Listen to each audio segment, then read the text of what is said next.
Hello my dear students, welcome back Anjib Singh academy. तो चलिए अब हम बात करेंगे एक्सरसाइज 2.5 के कुछ क्वेश्चंस के ऊपर। जैसे कि पिछले वीडियो में मैंने एक्सरसाइज 2.5 का क्वेश्चन नंबर 1 सॉल्व कर दिया था, 2 भी सॉल्व करके दे दिया, 3 भी दे दिया और 4 भी मैंने आपको बता दिया है। तो अब हमारा एक्सरसाइज 2.5 का क्वेश्चन नंबर 5 रह रहा है। 5, 6, 7, 8, 9, 10। तो आज हम क्वेश्चन नंबर 5 को सबसे पहले डिस्कस करें और देखें कि क्वेश्चन नंबर 5 क्या कहता है आपसे। तो the question is that find the LCM of the following numbers and right there common property. तो सबसे पहले हमको क्या करना है, एलसीएम पता करना है और फिर हम बताएंगे कि कॉमन प्रॉपर्टी क्या है इसकी।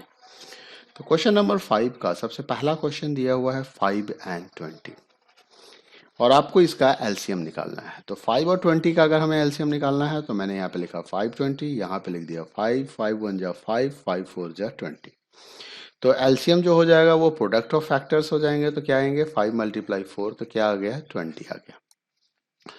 उसके बाद क्वेश्चन नंबर 2 को देखते हैं कि क्वेश्चन नंबर 2 क्या है। क्वेश्चन नंबर 2 है हमारा 6 एंड 18। ठीक है, पहले मैं सॉल्व करता हूँ फिर आपको इसकी कॉमन प्रॉपर्टी बताता हूँ। तो 6 एंड 18 को अगर आप सॉल्व करेंगे तो यहाँ पे भी देखिए 6 1 जा नहीं करते हैं, इसको हम 2 से करते हैं क्योंकि 6 हमारा कंपोजिट नंबर हो जाएगा। तो चलिए हम 2 से करते हैं। तो 2 3 जा 6, ठीक है, और 2 9 जा 18। ओके, उसके बाद आप 3 से करेंगे। 3 1 जा 3, 3 3 जा 18। तो अब अगर इसका एलसीएम निकाला जाए तो इसका एलसीएम हो जाएगा 2 मल्टीप्लाई 3 मल्टीप्लाई 3 और क्या आंसर आएगा, 18 आएगा। अब आप इस पे जरा सा गौर फरमाइए कि इसमें अगर आप ध्यान से देखिएगा तो आपने क्या ऑब्जर्व किया कि यहाँ पे 20 दिया हुआ है और यहाँ पे एलसीएम 18 आया है। अब जरा इन नंबर को देखिए, यहाँ पे क्या था, यहाँ 20 ऑलरेडी क्वेश्चंस में दिया गया था। अगर आप ध्यान से देखिए तो 20 is divisible by 5, 20 is divisible by 5। तो 20 क्या है, 5 का मल्टीपल्स है। एंड 18 इज डिविजिबल बाय 6, तो 18 भी क्या है, 5 6 का मल्टीपल्स है। तो जो इसकी कॉमन प्रॉपर्टी निकल के आ रही है, जो इसकी कॉमन प्रॉपर्टी निकल के आ रही है कि अगर दो नंबर आपको दिए गए हैं और उसमें दूसरा नंबर अगर पहले नंबर का मल्टीपल्स हो, इफ सेकंड नंबर और any other number, second number मैं उसको कह रहा हूं जिस जो मल्टीपल्स होगा, if second number is multiple, if यहां पे लिख देता हूं मैं, if second number is a multiple of first number, then LCM is a second number, then LCM is a second number। तो ये इसकी कॉमन प्रॉपर्टी है जो आपको ध्यान रखना है। फिर से कह रहा हूं, यहां पे हमने क्या ऑब्जर्व किया कि 20 जो है वो 5 का मल्टीपल्स है, 18 जो है वो 6 का मल्टीपल्स है। इसलिए आपने एलसीएम में देखा, यहाँ एलसीएम 20 आया और यहाँ एलसीएम 18 आया। तो इसका मतलब हो गया कि अगर second number, if second number is a multiple of first number, then LCM is a second number. Okay, move on the next question. Question number 6 भी यही कह रहा है कि find the LCM of the given set of the numbers and state their common property, ठीक है। उसके बाद है, तो चलो इसको भी सॉल्व करते हैं। क्वेश्चन नंबर 6 को सॉल्व करते हैं। क्वेश्चन नंबर 6 के अंदर में पहला क्वेश्चन है 9 एंड 4। अब 9 एंड 4 को अगर देखा जाए तो 9 एंड 4 का अगर मान लो मैं प्राइम फैक्टर्स लिखता हूं तो क्या आएगा, 9 का प्राइम फैक्टर्स 3 इंटू 3, 4 का प्राइम फैक्टर्स क्या आएगा, 2 इंटू 2। तो इसका अगर मैं एलसीएम निकालूंगा तो एलसीएम क्या लिखूंगा मैं, 3 इंटू 3 क्योंकि 3 2 टाइम्स आया है, और 2 इंटू 2 क्योंकि 2 भी 2 टाइम्स आया हुआ है। यहाँ पे दूसरा कोई ऑप्शन है नहीं हमारे पास। तो अब अगर इसका एलसीएम लिखिएगा तो एलसीएम हो जाएगा आपका 3 3 जा 9, 9 2 जा 18, 2 जा 36। तो अगर आप इसको ध्यान से देखिए, चलिए अब ध्यान से देखने वाली बात मैं अभी बताता हूं, पहले क्वेश्चन नंबर 2 को सॉल्व करते हैं। क्वेश्चन नंबर 2 दिया हुआ है यहाँ पे 12 एंड 5, ठीक है। तो 12 का अगर मैं प्राइम फैक्टर्स लिखूंगा तो हो जाएगा 2 मल्टीप्लाई 2 मल्टीप्लाई 3, और 5 का अगर मैं प्राइम फैक्टर्स लिखूंगा तो ये 5 ही हो जाएगा। तो जो एलसीएम होगा वो हो जाएगा 2 मल्टीप्लाई 2 मल्टीप्लाई 3 मल्टीप्लाई 5, और ये आपका 60 आ जाएगा। तो अब अगर इस दोनों नंबर को ध्यान से देखिए तो हमने क्या देखा, इस दोनों नंबर में कोई कॉमन प्राइम फैक्टर्स हमें नहीं मिल रहा था, चाहे वो 9 4 की बात हो चाहे 12 और 5 की बात हो। इन दोनों में अगर कोई भी एक प्राइम नंबर कॉमन है, कॉमन फैक्टर मिलेगा, तो वो आपको 1 मिलेगा। यहाँ भी आपको 1 मिलेगा और यहाँ भी आपको 1 मिलेगा कॉमन फैक्टर, इन दोनों जगहों पे। तो याद कीजिए कि अगर दो नंबर के बीच में सिर्फ एक ही कॉमन फैक्टर हो तो उसे हम को प्राइम नंबर भी कहते हैं। ठीक है, तो अब यहां पे जो कॉमन प्रॉपर्टी निकल के आ रहा है कि if two numbers are co prime, if two numbers are co prime, two numbers are co prime,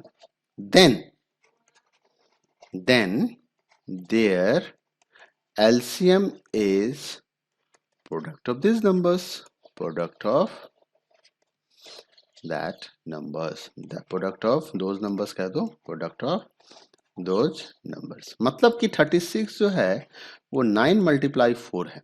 अगर आप ध्यान से देखें तो 36 जो है आपका वो 9 मल्टीप्लाई 4 है, और 60 जो है वो देखो तो 12 मल्टीप्लाई 5 है। तो मतलब अगर हमें ये पता है कि इनके बीच में सिर्फ एक ही प्राइम कॉमन फैक्टर है, दैट इज 1, सिर्फ 1 ही कॉमन फैक्टर है, तो ऐसे केस में आपको एलसीएम निकालने की मेहनत नहीं करनी है, just you multiply this two numbers together. उन दोनों नंबर को आपस में क्या करेंगे, हम मल्टीप्लाई कर देंगे और मल्टीप्लाई करने से हमारा बात बन जाएगा। समझिए मेरी बात को, तो ये चीज आपको ध्यान रखना है यहाँ पे।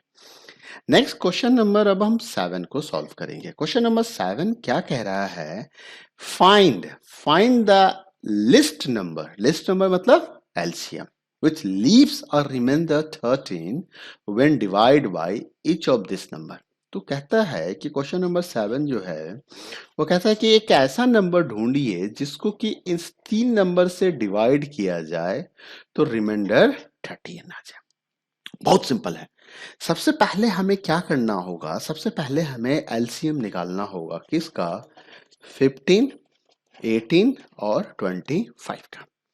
तो चलिए 15, 18, 25 का एलसीएम निकालते हैं। और आपको अगर याद होगा तो मैंने बताया था कि लोएस्ट कॉमन मल्टीपल्स का मतलब क्या होता है, ऐसा नंबर जो तीनों के लिए कॉमन हो, यानी कि तीनों से डिविजिबल हो, तीनों नंबर से डिविजिबल हो। ठीक है, जैसे यहाँ पे हमारा। तो अब आप मान लीजिए कि मुझे एक ऐसा नंबर ढूंढना है जिससे कि एटलीस्ट 2 नंबर डिवाइड हो। तो मैंने 5 को लिया, तो 5 3 जा 15 और यहाँ पे 18 लिख देता हूँ, और 5 5 जा 25, क्योंकि 18 5 से डिवाइड नहीं होगा इसलिए मैंने सेम टू सेम लिख दिया। अब मैं 3 लेता हूँ, तो 3 1 जा 3, 3 6 जा 18 एंड 5 डिवाइड नहीं होगा तो 5 को लिख दिया। आप ध्यान रखना यहाँ पे आपको क्या करना है, एटलीस्ट 2 नंबर डिविजिबल होना चाहिए। तो अगर मैं यहाँ पे एलसीएम लिखूं तो एलसीएम मेरा निकल के आता है 5 मल्टीप्लाई 5, 5 3 टाइम्स है, 1 2 3। उसके बाद क्या है हमारे पास, उसके बाद हमारे पास है 5 मल्टीप्लाई 5 मल्टीप्लाई 5, एक मिनट ये इरेज करना था, ठीक है, 5। फिर देखिए हमारे पास क्या है 3, और फिर क्या है हमारे पास 6 है। तो अगर मैं इनको मल्टीप्लाई करूं तो 5 5 जा 25, 5 जा 125 हो जाएगा, या फिर 6 5 जा 30, थोड़ा सा सिंपल बनाते हैं, 6 5 जा 30, 33 जा 90, 95 जा 450 एंड 450 को 5 से मल्टीप्लाई करना है। ठीक है, तो यहाँ पे 0 मल्टीप्लाई 5 0 हो जाएगा, 5 5 जा 25 हो जाएगा, कैरी 2 हो जाएगा, 5 4 जा 20 प्लस 2 22 हो जाएगा। तो हमारा जो एलसीएम निकल के आया वो 2250 आया। इसका मतलब है 2250 एक ऐसा कॉमन नंबर है जिसको हम इन तीनों से डिवाइड कर देंगे तो रिमाइंडर क्या आएगा, 0 आएगा। बट यहां पे क्या कह रहा है कि रिक्वायर्ड नंबर वो नंबर चाहिए जिसको कि डिवाइड करने के बाद रिमाइंडर 13 आना चाहिए। तो एक मैं बड़ा सिंपल सी बात बताऊं, सपोज करो कि मैं कहता हूं कि 5 और 2 का एलसीएम 10 है ना। मैं कहता हूं कि ऐसा नंबर ढूंढो कि जिसको डिवाइड करने के बाद कॉमन नंबर वो नंबर ढूंढो जिसको कि इन दोनों से अगर डिवाइड करे तो रिमाइंडर 1 आना चाहिए। क्या आना चाहिए, रिमाइंडर 1 आना चाहिए। तो आप अगर 10 में 1 को ऐड कर दोगे तो क्या मिलेगा, 11। और 11 को अगर आप 5 से डिवाइड करो तो 5 2 जा 10, रिमाइंडर क्या आ गया 1। 11 को अगर आप 2 से डिवाइड करो तो 2 5 जा 10, रिमाइंडर क्या आ गया 1। तो दोनों ही केस में हमें रिमाइंडर क्या मिला 1 मिला। तो आप मेरे इशारों को समझ गए होंगे कि मैं आपको क्या कहना चाह रहा हूं। एक्चुअली आपको करना क्या है, आपको करना यह है कि जो आपने एलसीएम निकाला है उसी एलसीएम में आप क्या कीजिए, यहां पे लिख दीजिए required number is, required number is. तो रिक्वायर्ड नंबर हो जाएगा एलसीएम प्लस 13। तो एलसीएम हमारा था 2250 और इसमें आप 13 को ऐड कर देंगे तो ये हो जाएगा 2263। तो ये आपका आंसर हो जाएगा। समझिए मेरी बात को। तो क्वेश्चन क्या कह रहा था हमें कि एक ऐसा नंबर बताइए जिसको कि अगर मैं डिवाइड करूं, जिसको कि अगर मैं डिवाइड करूं किससे, हाँ, इन 5 10 15 से, इन 5 10 15 से जिसको मैं डिवाइड करूं तो वो हमारा, जिनको सॉरी 15 18 25 से डिवाइड करो तो रिमाइंडर 13 आना चाहिए। तो आंसर क्या मिला 2263। चलिए क्वेश्चन नंबर 8 को देखते हैं। क्वेश्चन नंबर 8 को अगर मैं सॉल्व करूंगा, पहले मैं स्क्रीन को क्लियर कर लेता हूं और चलिए क्वेश्चन नंबर 8 को देखते हैं। अब कहता है कि determine the greatest number, determine the greatest number, greatest 3 digit number exactly divisible by 8 10 12। अब एग्जैक्टली डिविजिबल कह रहा है तो मतलब कि आपको वो common number greatest 3 digit number, determine the greatest 3 digit number exactly divisible by 8 10 and 12। ठीक है, तो आप पहले ये देखिए कि ग्रेटेस्ट 3 डिजिट नंबर हमारे पास क्या होता है। ठीक है, ग्रेटेस्ट 3 डिजिट नंबर कह रहा है तो यहां पे आप देखिए, यहां पे आपका ग्रेटेस्ट 3 डिजिट नंबर क्या है, 3 डिजिट नंबर क्या है, तो वो हमारे पास 999। सबसे पहले हम क्या करेंगे कि हम इन तीनों नंबर का एलसीएम निकालेंगे। सबसे पहला काम करना है कि हमें एलसीएम ऑफ 8 10 और 12 निकालना है। 8 10 और 12 निकालना है। ठीक है, तो अगर मैं इसका एलसीएम निकालूंगा 8 10 12 का एलसीएम तो हमारे पास क्या आ जाएगा, आंसर को देखते हैं। यहाँ पे हमने कर दिया 2 4 जा, 2 5 जा, 2 6 जा, फिर हमने कर दिया 2 2 जा, 5 जा और 3 जा। अब हमारा डिवाइड नहीं होगा तो एलसीएम हमें निकालना, इनका एलसीएम पता करना था। तो एलसीएम हो जाएगा हमारा 2 मल्टीप्लाई 2 मल्टीप्लाई 2 मल्टीप्लाई 3 मल्टीप्लाई 5। तो 5 3 जा 15, 2 जा 30, 30 2 जा 60, 2 जा 120। तो क्या एलसीएम आया 120 आया। अब आपको ग्रेटेस्ट 3 डिजिट नंबर पता करना है जो इन तीनों से डिविजिबल हो।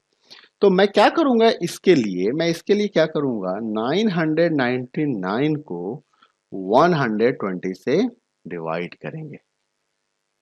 ठीक है, 120 से डिवाइड करेंगे 999 को। तो 120 से अगर इसको मैं डिवाइड करूं और यहाँ पे 3 डिजिट है तो देखो 12 का टेबल पढ़ लो तो 12 क्या होता है 96। तो 2 8 जा कितना हो गया, 12 8 जा 96, तो ये 960 हो जाएगा। अब इसको माइनस कर दीजिए तो 9 में से 0 को माइनस किए तो 9 आ गया और 9 में से 6 को माइनस किए तो क्या आ गया 39 आ गया।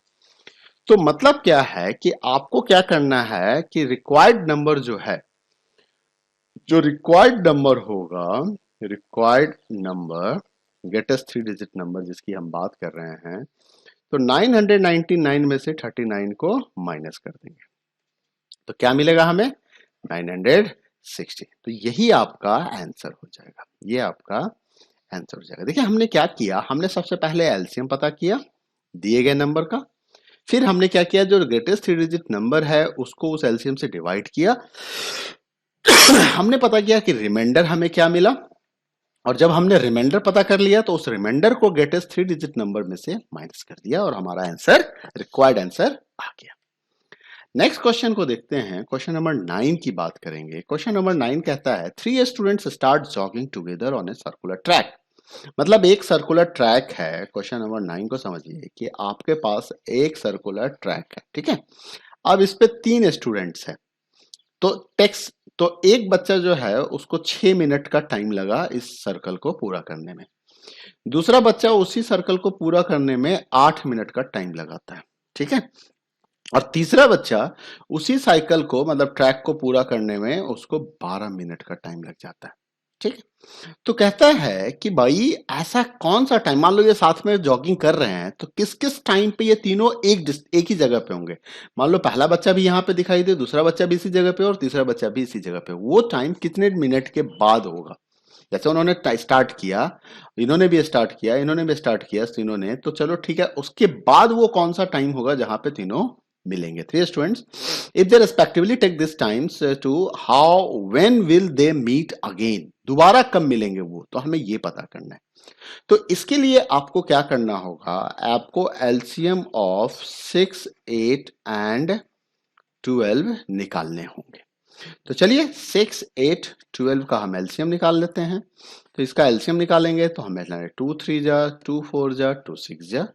फिर से हम यहाँ पे 2 ही लिख लेते हैं। चलिए 2 3 जा तो 3 ही रह जाएगा, 2 2 जा एंड 2 3 जा। और अब हम यहाँ पे 3 लिख देते हैं तो ये हो जाएगा 1 2 1। ठीक है। तो एलसीएम हमारा क्या निकला, एलसीएम निकला हमारा 2 मल्टीप्लाई 2 मल्टीप्लाई 2 मल्टीप्लाई 3। तो 2 2 जा 4, 2 जा 8, 3 जा 24। तो इसका मतलब हो गया कि एवरी 24 मिनट्स मीन्स वो जो नेक्स्ट टाइम मीट होगा तो वो 24 मिनट्स के बाद वो दोनों तीनों एक पॉइंट पे फिर से आ जाएंगे। जैसे उन्होंने अभी स्टार्ट किया, यहां से तीनों ने स्टार्ट किया इस पॉइंट से, तो दोबारा जब 24 मिनट्स का डिस्टेंस, मतलब 24 मिनट्स तक वो लगातार दौड़ते रहेंगे, तो पहली बार वो 24 मिनट्स पे जाके मिलेंगे एक दूसरे से। ठीक है। चलिए लास्ट क्वेश्चन है एक्सरसाइज का 2.5 का। तो वो हमारा क्वेश्चन क्या कह रहा है कि 3 neon signs are turned on at same time. The first one blinks after every 10 seconds, the second one after 20 seconds and third one after 25 seconds. When they will blink together again if they blink last at 9 PM. तो इन्होंने एक criteria दे दिया। ठीक है, इन्होंने criteria दिया कि last ब्लिंक्ड कब हुआ था, लास्ट ब्लिंक्ड हुआ था, मतलब बल्ब है, 3 बल्ब लगे हुए हैं, वो आपस में ब्लिंकिंग गेम खेल रहे हैं 9 PM पे। ठीक है। तो अब कहते हैं कि उनका जो टाइम ड्यूरेशन है, टाइम ड्यूरेशन है 10 सेकेंड्स, ठीक है, 20 सेकेंड्स एंड 20 सेकेंड्स। ओके, और क्या था हमारा 20 सेकेंड्स के बाद 25 सेकेंड्स, तो 25 सेकेंड्स। तो आपको क्या करना है, आपको सबसे पहले इनका एलसीएम निकालना है। क्या निकालना है, एलसीएम निकालना है। तो चलिए एलसीएम निकालते हैं 10, 20 एंड 25। तो इसका जब हम एलसीएम निकालेंगे तो मैं 2 के टेबल से चलता हूं, 2 5 जा 10, 2 10 जा 20 एंड 25 तो ऐसे ही रह जाएगा। फिर मैं 5 के टेबल से चलता हूं, 5 1 जा 5, 5 2 जा 10, 5 5 जा। अब हो गया। अब इसका एलसीएम हमें पता चल गया। एलसीएम कैसे पता चला, तो इसको मल्टीप्लाई करते हैं 2 2 2 एंड 5 5। तो 25 25 25 25 50 100, तो यानी कि 100 हो गया। तो ये 100 क्या निकला, ये 100 सेकेंड्स निकला। यानी कि जब वो 9 PM पे, ये हमारा मान लीजिए टाइमलाइन है और ये आपका 9 PM पे ये 3 बल्ब हैं जो एक साथ ब्लिंक किए थे, तो आफ्टर 100 सेकेंड्स, आफ्टर 100 सेकेंड्स वो फिर से ब्लिंक करेंगे। तो आफ्टर 100 सेकेंड्स है, तो जरा सा अब यहां पे थोड़ा सा मैथ लगाइए आप। 100 सेकेंड का मतलब हो गया कितने मिनट की बात हो गई, 100 सेकेंड्स का मतलब हो गया कितने मिनट, बताइए जल्दी से बताइए। 60 + 40, तो 1 मिनट 40 सेकेंड, 1 मिनट 40 सेकेंड। ठीक है, 100 सेकेंड का मतलब हो गया 1 मिनट 40 सेकेंड। तो 9 PM में अगर 1 मिनट 40 सेकेंड अगर हम ऐड कर देंगे, तो ये इन्होंने टाइम जो बताया था उसको मैं पूरे टाइम में लिखता हूं 9 आवर 00 मिनट एंड 00 सेकेंड। ठीक है, ये हो गया हमारा, इन्होंने PM कहा था, मैंने यहाँ पे PM। अब अगर इसमें मैं 1 मिनट ऐड कर दूं तो ये हो जाएगा 9:01:40 PM। तो जो टाइम निकल के आया वो निकल के आया 9:09:01 पे, 1 मिनट 9:01 पे ये दोबारा एक साथ क्या होंगे, ब्लिंक करेंगे। तो प्रोसेस क्या था कि हमने क्या किया है, इनका एलसीएम निकाला। एलसीएम जो निकला वो हमें क्या बता रहा है, कॉमन मल्टीपल्स बता रहा है कि इतने 100 के मल्टीपल्स पे ये सारे एक साथ मिलने वाले हैं। ठीक है, तो 100 के मल्टीपल्स ये सारे एक साथ मिलने वाले हैं, तो 100 सेकंड्स, तो 100 सेकंड्स का मतलब होता है 1 मिनट 40 सेकंड, और हमने क्या किया, टाइम में 1 मिनट 40 सेकंड ऐड कर दिया, तो ये इतनी देर पे ब्लिंक करेंगे। ठीक है, तो ये रहा सॉल्यूशंस ऑफ एक्सरसाइज 2.5, यहाँ पे कंप्लीट हो जाता है। अगली वीडियो में हम अगले एक्सरसाइज के बारे में बात करेंगे। तो मिलते हैं अगले वीडियो में। वीडियो पसंद आया तो वीडियो को लाइक करें, शेयर करें, चैनल सब्सक्राइब नहीं किया है तो सब्सक्राइब करें। Thank you, bye bye, take care.